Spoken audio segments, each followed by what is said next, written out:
when the curtain fell, that first night, there was an extraordinary silence. Then, the applause, cheers, curtain calls, more and more, in spite of the fact that the performance had stretched a little. It lasted till 1 in the morning, and one guy left shouting, "Good night and thanks for a wonderful weekend." One critic said he truly enjoyed the first 5 hours of Barrymore's Richard. But the rest, I'll give my regards to old Broadway and tell him I'll be there ere long. This is Dan French reporting live from Broadway. I'm outside the Plymouth Theater, the curtain just down on Mr. Barrymore's Richard III. I have with me Mr. Haywood Broun, the eminent critic. Mr. Broun, I believe this to be the most inspiring performance which this generation has seen, the finest moment in American theater. And here's the representative of the New Republic. Mr. Barrymore's voice is now beautifully placed. It has become a house in which there are many mansions. With me now, one of America's foremost men of letters, Mr. Alexander Wolcott. America now has the actor whose name can be pronounced along with Keene, Macready, Irving, and Forbes Robertson. Mr. John Barrymore must give us his Hamlet, Lear, Romeo. Oh, yeah, Romeo. Thing is, I met this girl, see. Fell hopelessly in love with a saint bitch, angel of incomparable raffish sluttishness, with bobbed blonde hair. She smoked cigarettes in an ivory holder. Her name was Blanche.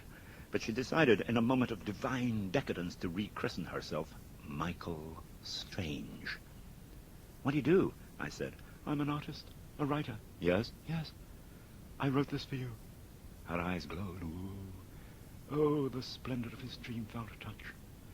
Oh, comrade, in that strange illicit dialogue of our perfectly matched fancy. Oh, my thoughts of you pressing upon your mouth, your evasive, flippant, tragic mouth. A kiss. Leave your mouth well over into the moonlight so that I may kiss it full. Oh, chance, press me into your pungent arms. I know. Besotted as I was, I had failed to spot that she was undoubtedly the worst writer in the world.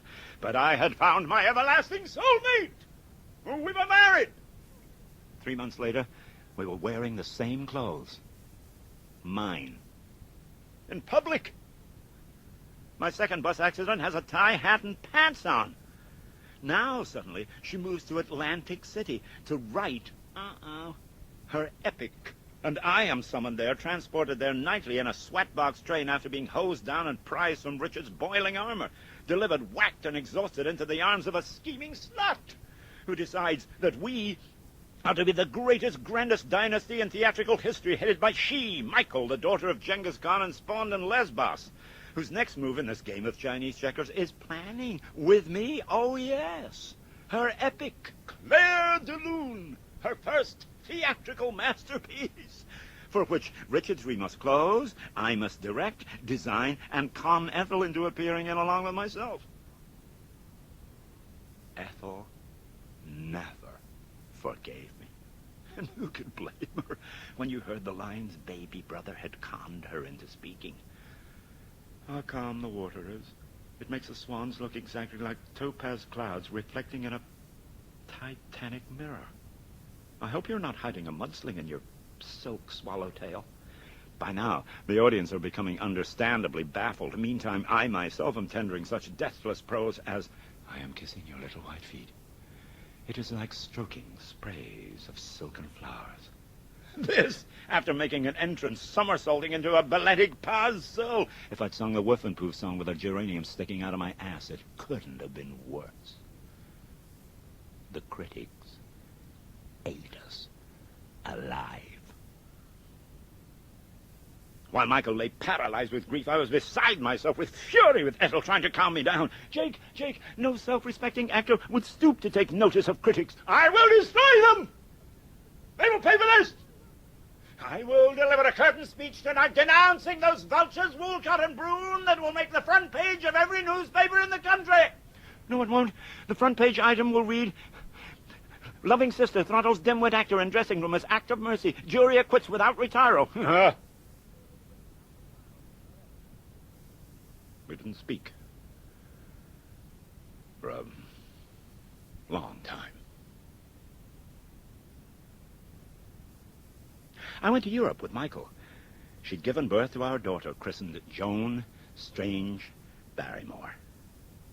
Now, in Paris, I'm informed the child's to be called Diana. I said, what's suddenly the matter with Joan? Sounds so much like John. To the very end, this woman made every attempt to harry me, to bring me down. I don't think she could help it.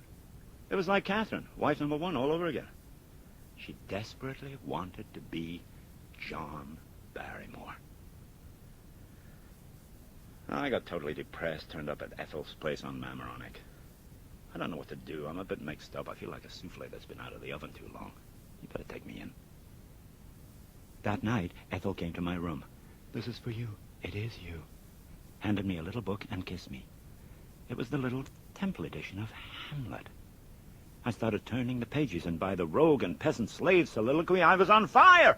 I grabbed the phone, 4 a.m, woke Ned Sheldon, told him to fix the money and organize a company. I had to do this. Now! I went to sleep and dreamed of Hamlet. But it wasn't a dream of Shakespearean triumph. There I was, speaking the lines in front of a vast audience, not a sound coming out of my mouth.